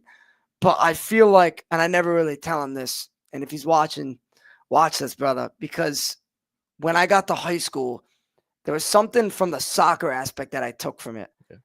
And it's so special to see that. Obviously, I was lucky to be related to him, but Yeah. he didn't care. Like there was one time we'd scrimmage varsity versus JV. Yeah. And you know how people like slack off. Mhm. Like, and he Yeah. wasn't, he could tell you firsthand, he just started playing soccer in high school. If he had the ability like Tommy and them Yeah. did, he probably would have scored 30 goals. Yeah. He was one of those kids that just, he's run at you as hard as he can. Yeah. He did it in the alumni game a couple nights ago. really? Oh, he's a nut job. Yeah. He'll run at you like crazy. And just the identity that he displayed, like he did not give us any hope. Yeah. I mean, we were 14-year-olds. He was putting us on our butts, bro. Yeah. He didn't care. Yeah. But that is what shows. Yeah. And I mean, like, you're not gonna have this easy, man. Mhm. You know what I mean? And he always, to me, he was doing it to other kids. So like, he always did it to me growing up. Yeah. But to see him do it to other guys, like, it was such a leadership thing Yeah. that he might not even have recognized. Yeah. But like, now that I look back, I'm like, you can't be soft. Like you Yeah, really you can't can't be. be on the field and life. Like you Yeah. can be soft, but like it's more like when you're good at something or whatever it is, like just be a dog, man. Yeah. Like that, like it's so important. Like Yeah. Nico demonstrated that better than anyone, man. Like he'll tell you that straight hand. Like he's brought that attitude, man. He got me out of my comfort zone like Yeah. that. And I think that's what helped me be a better soccer player than anything because I'm not the most physical guy. I Yeah. never was. I tried being smarter than everyone because, dude, the beach run I couldn't do in 30 minutes. Yeah. You were doing it in 20 minutes. Yeah. So it's like, it's crazy, but like, it's true. Like, I just wasn't physically there. But Mhm. to have a guy like Nico to try to get you physically Yeah. there and show you how it's done, Yeah. I thought that was just soccer and sports, as you know, reflects on life. Yeah. Whether it's, doing something you don't want to, like when you go for a run, Yeah. do you want to do it? Absolutely not. But it's what you have to Yeah. do. It's like with work, right? Same thing with school. Like, do you want to do this homework? Heck no, but you got to do it. Mhm. So it's the same exact concept. Yeah. And I think that Nico did that better than anyone. So that's why shout out to Nico, man. So yeah, that's crazy, man. It's already been an hour and 15 minutes in. Yeah. It's crazy. But we'll talk a couple more things and then we'll go because kind of want to burn time for this draft anyway. It's in an Yeah. hour. Yeah. I got Troy Gincarelli, my assistant, calling me right now. Troy, if you're watching, brother, I'll be free in like 20 minutes. All right. But anyway, man. So now that soccer's done, you said you got volleyball. Yeah. So that's like something that I can already tell. You say it's like a fun thing, but you're gonna take it serious. Oh, I know yeah. you don't Yeah. go into something without Yeah. competing. Mhm. That's how I was. And it sounds crazy, but there's two sports I'm absolutely insane at. They're not even sports. Spike ball Oh, I love spike ball. and cornhole. Oh, really? I'm nasty, dude. Me and my girlfriend play at her church. It's called Open Door Baptist in Yeah. Stonington. And shout out to them, great community. And if any of them are watching. And one time I went there, Mhm. and I'll never forget this. And I've been pretty good. Like Yeah. I never even I just was always had the Yeah. flick. It would fly like a helicopter. I looked like a baller. Yeah. And she was debating on playing with someone else, and I'm Mhm. like, hey, I said, like, do you want to win? Because you win a couple dollars at the end, and Mhm. I was like, yeah. I was like, you want to win? Yes or no? And she was like, all right, I want to win. She played with me. We've won, I think, 4 of the 5 tournaments. She's Oh, a beast really? too, though. Shout out Yeah. Kaylin. She's a beast at Yeah. cornhole, man. It's so fun playing there. But yeah, dude, I've never played in a legit tournament. Yeah. I'd probably have to get ready for that Yeah. because some people are insane. Yeah. But yeah, that's a weird talent I got. Yeah, I'm nasty. Definitely. And you like playing spike ball too. oh, dude, Beach. that- Oh my god. I love got playing I spike got ball. a concussion Playing that day. spike ball? No, so soccer. Remember what Coach Bry was saying on the Piper Cup when I got? You like faked it or something. Yeah, I fake it. Yeah, this guy, I love him to death. Fake it. He's the best though. He's always got something to say. I love that guy. But as I was saying, so that day we played Cheraho in a consolation. Yeah. And in the 3rd place match, because we both lost in the 1st round. Yeah. There was a spike ball tournament before at our school, and me and Johnny Toronto, we were like, dude, we're scraping the floor because we're always the best in the grade. Yeah. It's like me, him, and this kid named Trey Rextis. Do you know what that is? We're like the big 3 in the grade. We've been all great. Yeah. But we suited up and we just, dude, took it to storm. We're beating everyone by like 15, like the 21 servers point. It wasn't even funny. And I was so pumped. I was sweating though. And I remember getting on the bus. It was so funny. Coach was like, what are you doing? You know, when he gets mad, it's like, you're playing spike ball and you better play. It's like, listen, coach, I think we still have the plaques. We got plaques for it. It's on really? Face. If you look my name up online, that's what comes up. Actually, it's awesome. It's awesome. So, I mean, yeah, dude, spike ball is awesome. Yeah. You nasty at it too. You play pro serve or do you play? Yeah. Well, I mean, I switch off. It depends who you're playing with. Right. It depends. If you're playing with like competitive kids, and you can do pro serve. You got to do pro serve. Yeah. It's hard though, man. Pro serve's a whole different ball game. Yeah. Gentleman serve, it's automatic for me. But no, me and my buddy, we you know Brandon. Do you know Brandon Knowles? Yeah, and he's a year older than you, right? So he's like, I didn't know him, but I say hi to him every time I see him. I have so much respect for him. He's a great player. He's in Logan's frat at URI. Oh, so is he? He probably knows all those guys. Okay. But so he's been my best friend for like so long. Really? Probably since like 7th, 8th grade. Awesome. But we've been playing soccer since. Like, he was a baller. He had an older brother who was really good too. Ethan Knowles, yeah. Yes, he was really good. Me and Brandon have been playing since we were probably 3-4 years old together. So he's been the one kid that I've always had to compete with, but he's always been like that guy that you're best friends with though. But exactly. it's like you don't want to lose to him ever. Exactly. That's how I was with Johnny Toronto. It's the same way. Yeah. But so we would play spike together no matter what, and no matter where we were. Even when we were separated, people would always be like, hey, you want to play spike? You'd call me, be like, hey, these kids think they can beat us in spike. It's always even I think any sport, it would always be like, hey, let me call vice versa. Let me call them, see if they can beat us. That's how it's got to be, man. You always got to have that one boy, man, who's ready at any time to compete. Yeah. Shout out to Brandon Knowles. Brandon Knowles. He's got blonde hair. I know he is. Yeah. Dude, I used to not. I couldn't stand. I've never even told him this. I couldn't stand going against him. Oh, he's so hard to because play. He's just like, you can try to bump him, but he's so quick. He really is really quick. Yeah. And like as a midfielder, I was slow. Yeah. And I tried cutting angles off. That was my thing. I'd have to be in the right spot before it happened. Yeah. That was the only way I was gonna play. Yeah. And Braden was always just a pain. Yeah. He's so fast. We played in JV. I remember he played JV, I think his sophomore year too. He did play JV. But he was just like, he always had something to prove, you can tell. And he did, man. So shout out to him. I remember he was number 11. I think I could remember like it was yesterday. Yeah. And like, I knew that kid was going to be good. And he was awesome. Yeah. Like he already was good. And it's just cool to see that he played really good his senior year too, I'm pretty sure. Yeah. Well, I think he finished with 23 assists. Come on. Yeah. And then I think he had all to you. I think he had like 20 to me. That's awesome. And then I think he was second on the team for goals, which was like 7. And explain the relationship with competing right outside of soccer. And then when you were on the field, there was probably nothing like it. Yeah. Nothing like it. And a set match like that. Yeah. And that was the feeling I had with guys like Tommy Saluka and that younger class, especially. Anytime I suited up with them, it was like I was going to the battlefield, you know, but you love it. And it was like, you're going to play for those guys. Yeah. That's how it was like. I didn't even I played for myself, but I really played for them. Yeah. I really did, honestly, because I wasn't really great, but I was going to be like, I'm going to leave everything because these guys they deserve it. And I think that to have that guy, like your best friend and Brandon, like it is cool, like to suit up with him in a set match. It was probably, describe that feeling. It must have been awesome. I mean, especially it was different because he was a year older than me. Yeah. So, in our last game ever. It was his senior night. Yep. And he tore his ACL. No. Like 6 minutes. Your senior night? His senior night. His senior night. So 6 minutes into the game. I remember him on crutches. Yeah. Believe it or not. So I do. He tore his ACL 6 minutes in the game, and it was like silent everywhere. Right. And it was like I was right next to him when it happened. And it just runs back in my head every single time I think about it. He was literally about to pass me the ball. We were right in front of the net, and he tries to hit it with his left foot, and he like landed on his left knee wrong, and he just went down. He said he heard a pop. So I've never heard him scream that loud in my entire life. Right. But it was terrifying. Like, and I still it is.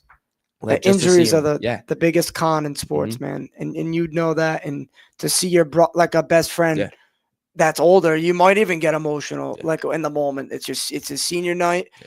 It's you don't realize it's the last time you guys probably played together in a set match, right? And it's something that it stinks to leave off on, but in that aspect, the advice I could say to you is the greatness that you guys had before. I mean, you guys won 2 titles. You were a freshman. You were a part of it still. Your sophomore year and his obviously, I think it was a sophomore and junior year. You guys were champions. You know what I mean? And then you accomplished personally your best year probably ahead of that. Both of us, right? For both of you. And it's like to have that. Obviously, the last exact play isn't the way you want it to go, but I think from the good out of it, you have to take it from that. And it is everything happens for a reason. I'm a firm believer of that.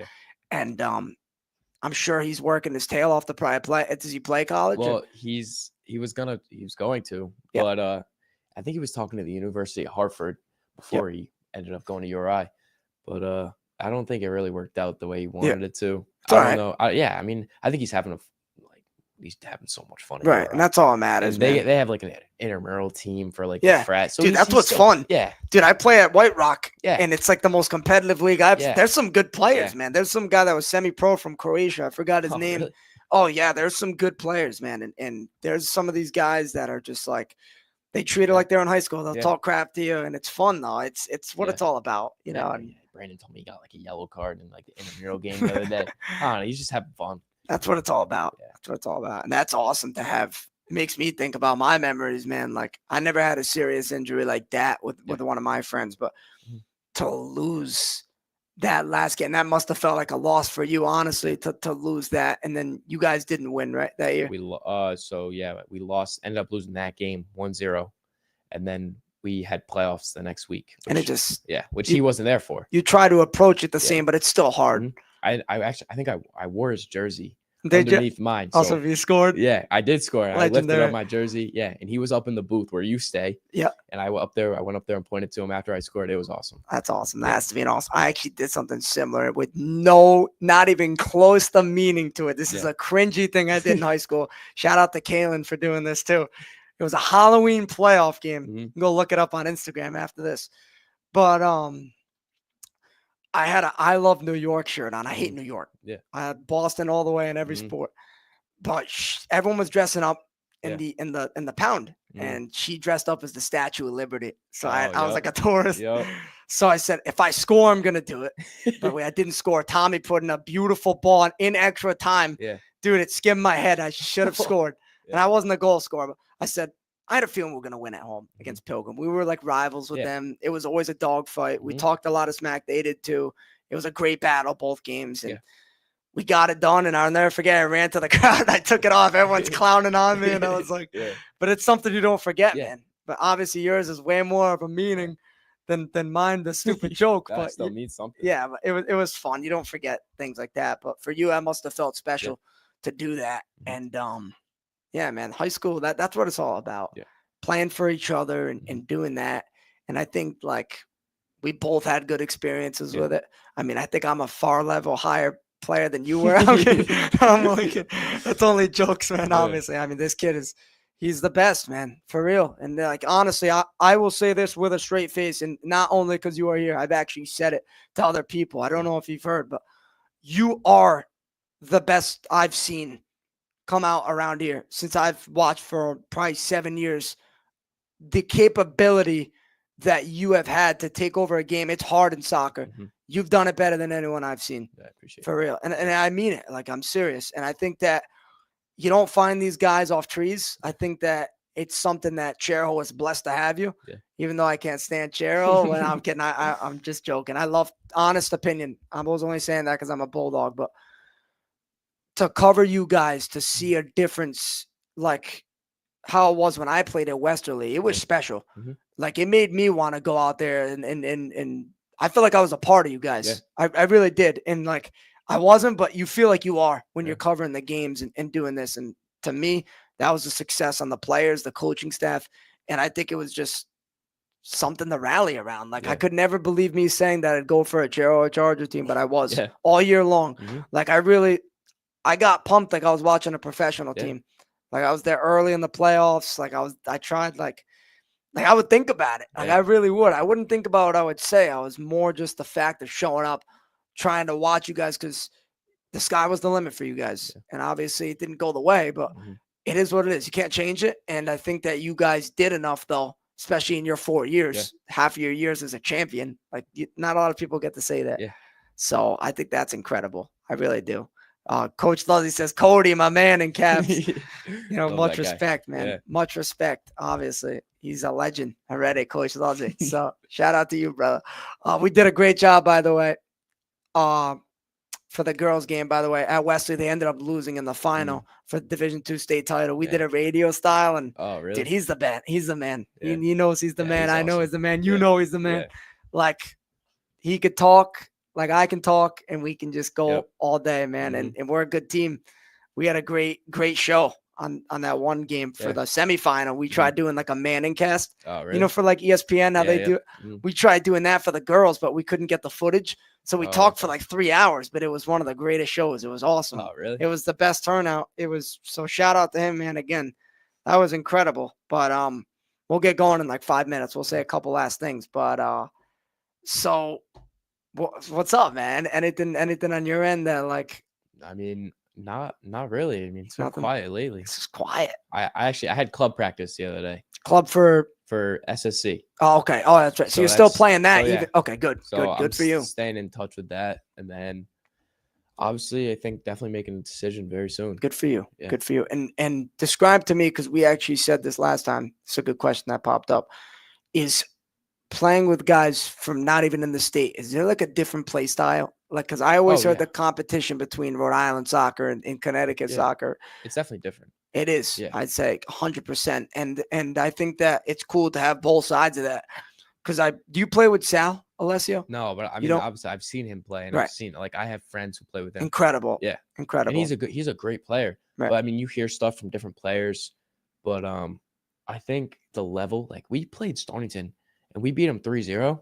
I thought they were the better team for sure. So the game in the Piver Cup. Yes, the Piver Cup game. All right. Yeah, we're gonna get into the Piver Cup. Actually, that'll be the end because I could tell the passion's there for you. I love the Piver Cup. But so I thought they were the better team, but I knew we wanted it more. And like you said, like that's one of those games where we play them every year. Right. So there's obviously a lot of emotion to those games. It's such a big it's like I don't understand how people don't go into it, whether it's I'm gonna call it whether it's coaching, whether it's players, fans. That should be one of the highest moments of the season. Yeah. And when you guys won that was probably one of your highest moments ever. I mean, that was the first time we ever won. Right. So I think our mindset was if we beat Stonington, we win the entire thing. Right. And Stonington beat us in the finals last year. So we watched them and it was like personal because I remember telling my coach before, Coach Williams. Yeah. I remember saying to my old coach, Coach Lester Hearn, I was like, I want to win this thing. I was like, I've been sitting here for 2 years and you're throwing in kids who shouldn't be on the field. Like, I want to win. Yeah, right. It was more that I think that it was more the coach. Well, not even I think it's just the culture of it all. Yeah. That it's like a rest. It's not a rest though. If you can propel your season from that, like, and I could see it in your eyes too. Like it's huge, man. Yeah.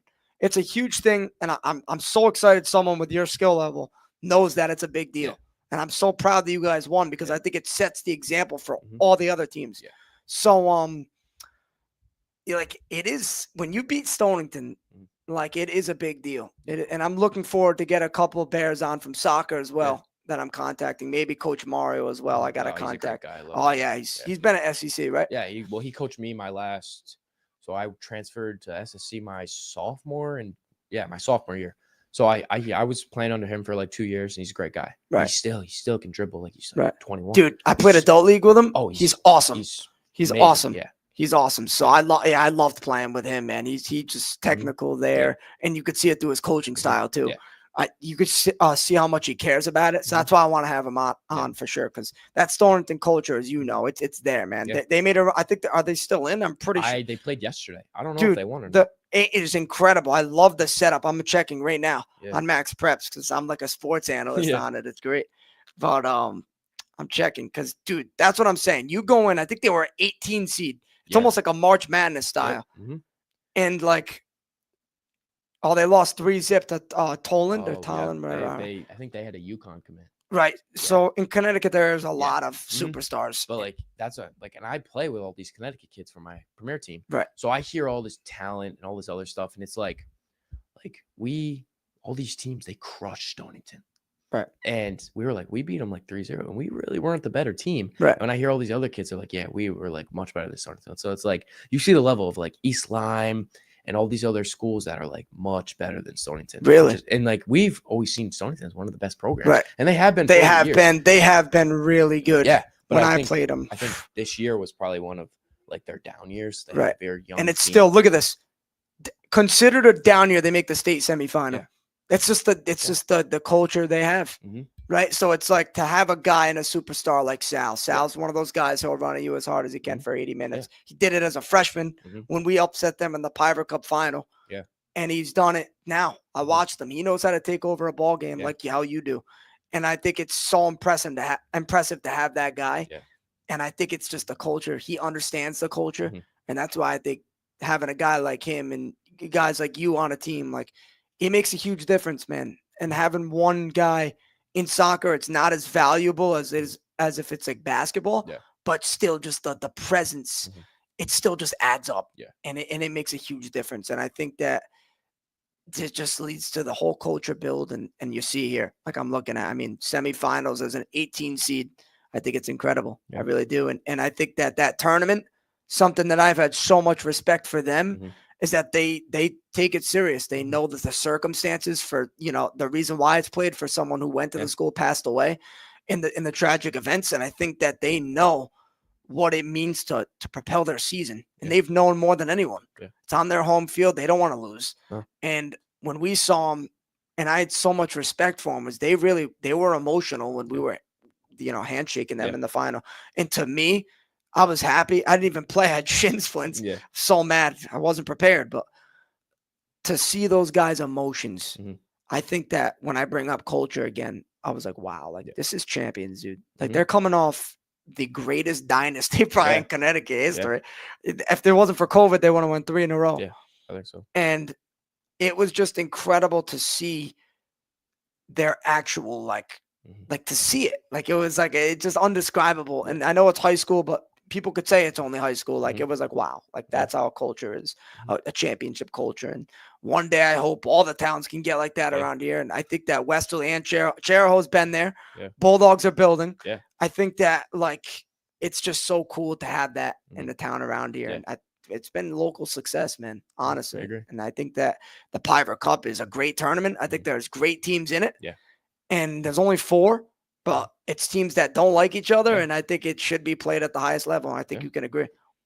And, man, it's just so did you – we'll talk about Piver Cup individual here. Yeah.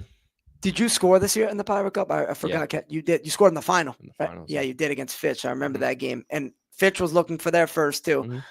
Talk to me how that felt. Like it must have felt great to score in that type of game and be like, yo, like, we're gonna win this thing. So I mean, I missed a pen in that game. You did. I remember that second half. That's who I didn't want to say the wrong person. No. So yeah, I missed. I mean, I'll start with that. But yeah, I missed a pen, and I think it was Braden Bennett got fouled 2 minutes into the second half, and I missed a pen. But I think what was still keeping me going and what my teammates were still remembering was that I have us the goal that is keeping us up 1-0 right now. So. And that was like awesome. Like my family's there, the girls' team is there watching. So there's so much on that game where which I feel like a lot of people, like even you say, like people don't realize how important some of that, like those games are. Absolutely. And I look at every game as like, I want to win no matter what. Right. Tournament It style don't game, matter what it is. tournament style game, it means so much more to me. You Right. get a big old trophy after, like, Yeah, of course, who doesn't want a trophy? Exactly. Why wouldn't I want to win? Right. So I love it. Like Love to hear scoring that goal, I thought it was an awesome goal. Top left. With my left foot. It was awesome, dude. I And think I went crazy. I could probably pull it up. I Yeah. went crazy for Yeah. like all your goals. And And both my parents are there, my girlfriend's there. It was awesome. And that's awesome. I see all of them in the stands, and I For go real. stand in front of everyone, and it was awesome. And this will be my last question coming up for you. Well, I'll do two more. The first one here, when you miss a penalty in that type of game or in any game, I think I'm not even trying to pick on. Did you miss a couple in the beginning of the year? I remember. I think I was you. missed 3 this year. Right, and it happens, dude. It's harder than people think to step up. Yeah. And to me, I go one way. The fact that a leader steps up and takes it, like I'll never forget Gio Santos, our playoffs against North Smithfield. He missed a penalty with around 10 to go. Yeah. Could have propelled us, but people, they like to say, "Oh, he missed." But let me tell you this: the courage to step up and take it. There was no hesitation who was taking it, and there was the same thing for you guys. Yeah. There's no hesitation. You know your leaders are going to take it, and he was a junior at this time. Yeah. And the fact to me, I'd rather go out with him missing than anyone. Yeah. So, how do you as a leader, especially when there's more time in the game, how do you keep your mindset going? Like, say if it was a different scenario, say if you were down 1-0, and you missed that. Yeah. I mean, I think a lot of it would come from just like thinking to myself. It's like what should I be the player that people are going to look at and, oh, he missed a pen and now they're going to lose this game 1-0? Or am I going to be the guy that's like, oh, he missed a pen, but now he scored 2 goals and brought him back into the game. So it's a lot of mentality. The entire time. It's such a mental game in every sport. And I think that like, it's what short-term memory is what keeps the great ones great, man. It's easier said than done, especially when you're early in your career in the spotlight and you miss something like that. And I think you've been there before, which helped you out. And it's just, it's something that you need to like just keep on going. And it's not easy. And you did it a couple times this year. You kept on going. You guys had a great year. You didn't let it ruin your whole season, which some people it does. It's something that it affects people's careers. I look at Baggio in '94 for Italy. He's known as the greatest Italian striker ever, but he's known for one thing: missing the penalty. So it's just crazy what it does, especially at big stages. Luckily, that didn't happen at a huge stage, but I mean, sometimes it does, and it's just unfortunate. But final question will be: what will you do for the Charger community later on? Like, because I feel like you're so passionate about the community. I can tell and see how you talk about him. What is the one thing that you will impact your community after all said and done? I think I definitely want to stay involved. No matter what. In sports or just in general? In sports. I mean, most certainly it's soccer team. I mean, I'm always going to make sure I'm texting them no matter how old they are. I'm always going to make sure. I still do it. Texting like the head guy in that team. Like next year, I'm going to be texting all these kids who I played with, so they know me. But I want to make sure I know what's going on. So like when these kids start graduating and I'm almost graduating college, that's when I'm like, I want to almost come back and take a step back and like come coach them. When I'm done with school. But that's my goal too. Because I think no matter what, I want to make sure the community's doing good. And like a lot of it comes from how good the sports teams. So if sports teams have a huge impact, man, on how it goes. And like our football team, I think we have a whole bunch of people go to the football games. We don't have a lot of people come to the soccer games. Obviously, we had early games this year, so it's different. But I think no matter what the sports teams are looking like, if they're looking good, I think the community looks good too. Absolutely. It makes a huge difference, man, for sports to have the impact. You're seeing it at Westerly football. When it's rocking, man. They have a huge chance of winning the whole thing. Turkey Day is a huge thing. As you know, and for soccer, man, to build that culture, it's hard. You know, it's not easy. And I feel like it's something that doesn't grow overnight. And I feel like to have guys like you who have dominated, considered a legend, might not think of it yet, but down the road, you're going to see how hard it is for someone to score 60 goals, play all 4 years, and like seriously dominate. Like it's not easy. It doesn't come around. And I think that to have you be involved is going to be a tremendous effort for the town. So I think you should definitely follow through with that. And any last things, man, before we get it? Listen, man, great show with you today, man. I'll get to the ending segments right now as we go, but thank you so much for joining, man. Thank you for having me. We'll definitely have, maybe, hey, listen, you want to do your commitment? It's all you, man. All right. If you want it, obviously privately we could talk, but absolutely it's there, man. Yeah, so thank you. Yep. All right. So folks, obviously just last announcements. I want to thank everyone who watched. This was a great show. Kody's, like I said, he's a legend. All right, man. This kid's a legend for good, man. He's been great talker, great leader, I can tell. And it was an honor for him to reach out and hop on the show. And obviously, big game tomorrow for 3-2-1. We got big things coming. Turkey Day coming up in a couple weeks. You will not want to miss that. If you cannot be there in person, we will be having it with me and The Voice. But right now, tomorrow, playoffs, big moments. West Warwick coming to town. We got to be ready. We got to be strong. I have a couple guys from the team hopping on next week on Monday. It'll be Jake Karen and Andre Adams, so stay tuned for that. I'll also be having JV coach Luke Santos on Tuesday. It'll be a great show. I'll have on Wednesday. I'm trying to strive to have the Junior Pewees football team on with some coaches. It'll be a fun thing. And right now, that is what is booked, folks. My name is Jacob Arruda. I want to thank everyone for watching, and we will see you guys soon. Take care.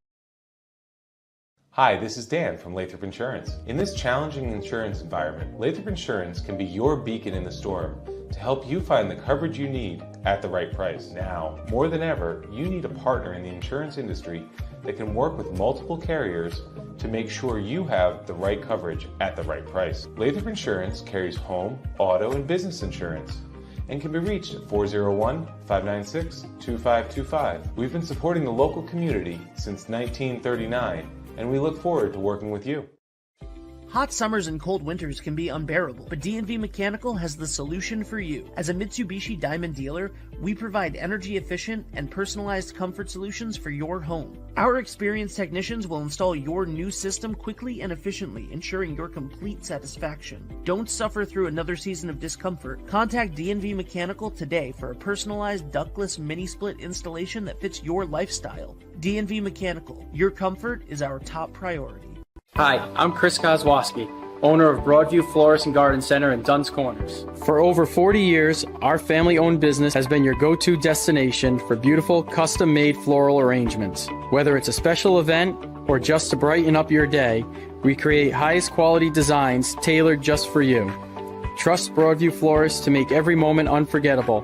Visit us today or give us a call at 401-322-0390.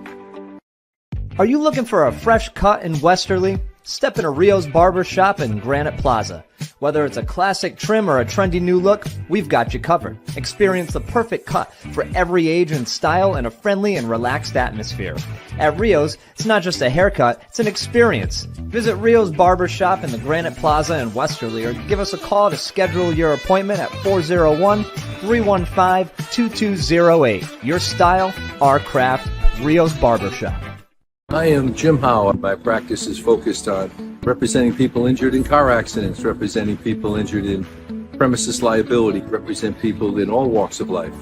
I say all the time that I represent the underdog, and by the underdog I mean the person who is injured and is facing lawyers that are hired by insurance companies. If you unfortunately find yourself injured in an automobile collision or in any other circumstance where insurance may come into play, think of giving me a call. Experience local excellence with Roof Right Roofing in Charlestown, Rhode Island. With over 40 years of unmatched expertise, Roof Right specializes in architectural shingles and holds the prestigious title of GAF Master Elite Installers. Known for their commitment to the community and support for local initiatives, Roof Right is your trusted partner for all of your home's roofing needs. Call today for a free estimate at 401-212-4140.